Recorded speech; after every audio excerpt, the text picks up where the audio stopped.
चतुर्वेद यजुर्वेद के। ऋषियों तुम्हें प्रणाम।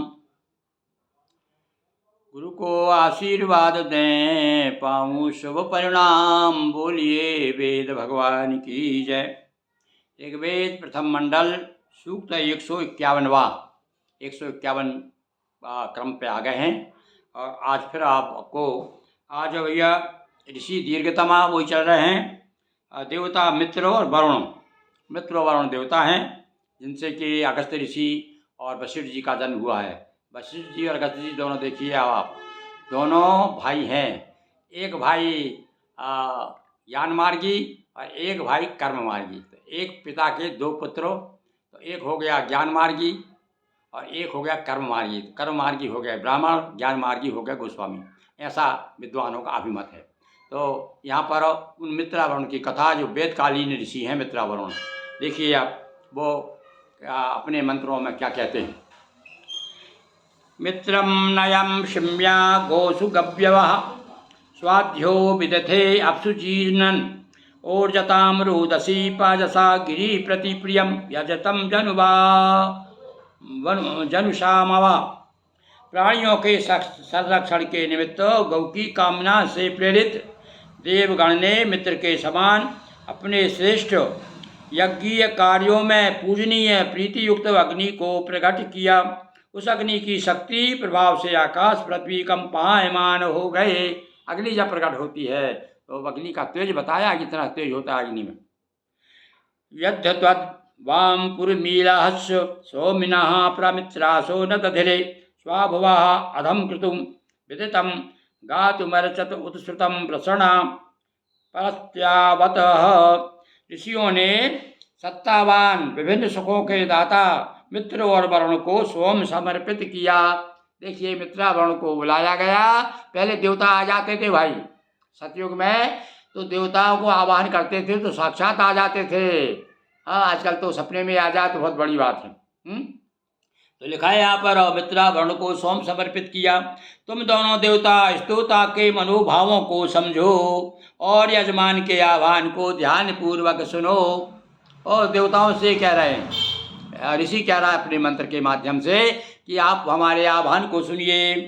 आवाम भूषण चितयो जन्मरोदस्य हो प्रवाज्यम प्रसन्ना दक्षसे महे यदि मृताय भरतो यदर्वते प्रहोत्रया शिम्या भीथो वद्वरम। हे मित्र वरुण, आकाश पृथ्वी से उत्पन्न तुम दोनों को पृथ्वी के वासी अपने स्त्रोतों से आविर्भूत करते हैं। आप तो आकाश के वासी हैं, पर हमें पृथ्वीवासी।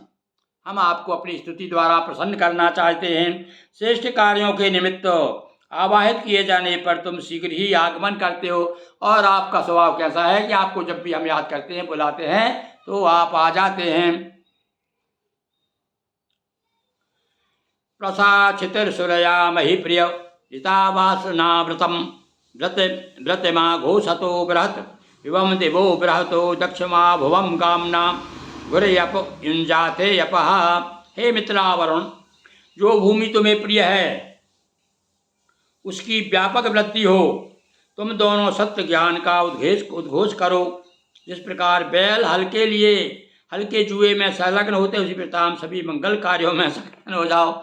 अब देखिए आप यहाँ, और वैसे उपमा आप सुन करके हंसोगे, ये वो कहाँ से ली गई है? ये गांव से उठाई गई है। गांव में पहले क्या है, हल में जो हल मतलब कृषि और ऋषि, हमारी संस्कृति बहुत पुरानी है, कृषि संस्कृति और ऋषि संस्कृति।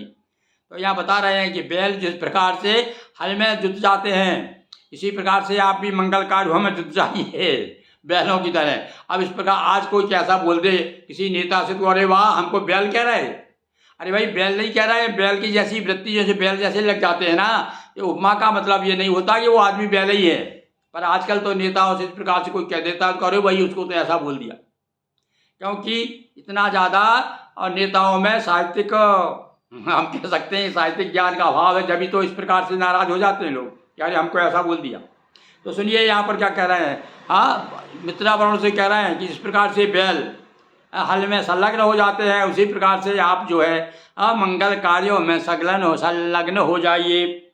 मही यत्र महीना वार मृणथो मथोरेण वस्तुजा आसद्यन धेन्वः स्वरन्तिता उपस्ताति सूर्यमा निमृचो उपसस्तु कवीरेव। हे मिथिलावरुण, पृथ्वी पर धारण करने योग्य धनों को तुम प्रदान करते हो।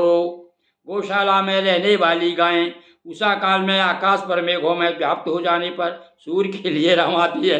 अब देखिए, अब आप सुबह सुबह गाँव का रवाना अच्छा लगता है ऋषियों को, क्योंकि भैया आश्रम में गायें रहती है उनकी, तो रवाती होंगी गाय। तो एक कवि ने लिख दिया, ऋषि ने मंत्र तैयार कर दिया, किस प्रकार से गाय रवा रही है, वो तो सूर्य के लिए रवा रही है। ऐसा लग रहा है कि उषा काल हो गया ना, उषा काल के बाद में सूर्य का आगमन होता है।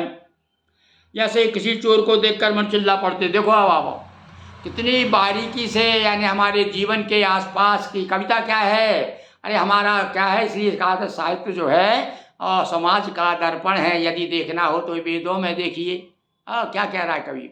आपने कभी किसी कविता ऐसी पढ़ी किसी की इस प्रकार से है?